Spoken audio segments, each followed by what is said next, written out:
सुप्रभात दोस्तों, आप सभी का स्वागत है, अभिनंदन है। आज हम पढ़ने वाले हैं संधि के बारे में। सर्वप्रथम हम संधि के अर्थ को जानते हैं।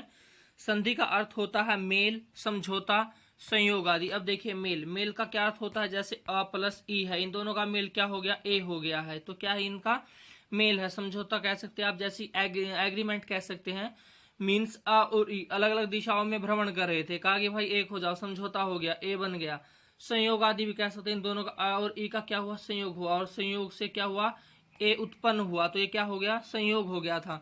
इस प्रकार से संधि का हम अर्थ लेंगे। नेक्स्ट चलते हैं परिभाषा पर। अब संधि की परिभाषा क्या होती है कि वर्णों के मेल से होने वाले विकार अर्थात परिवर्तन को संधि कहते हैं। जो विकार होता है, विकार का अर्थ होता है परिवर्तन होना, और संधि में क्या होता है, परिवर्तन ही होता है, क्योंकि वर्ण मिलते हैं आपस में और उन दोनों वर्णों के मिलने से एक अलग वर्ण का निर्माण होता है। जैसे कि अ और ई लिया, ए बन गया, तो क्या हो गया, परिवर्तन हुआ।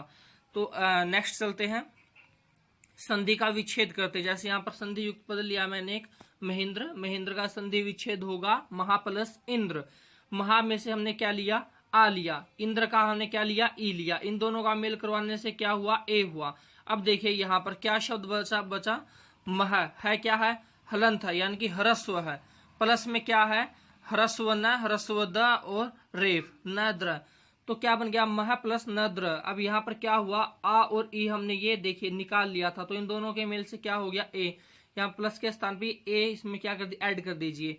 ह्रस्व होता है पर ए कर दीजिए, क्या बन गया, महे, और ये न ये हटा दीजिए, नद्र, क्या बन गया, महेंद्र। इस प्रकार से ये हमारा संधि विच्छेद होगा और संधि युक्त पद बनाएंगे हम।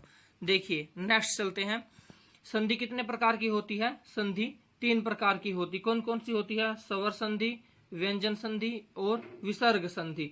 अब स्वर संधि कहाँ पर होती है, यह प्रश्न उठता है।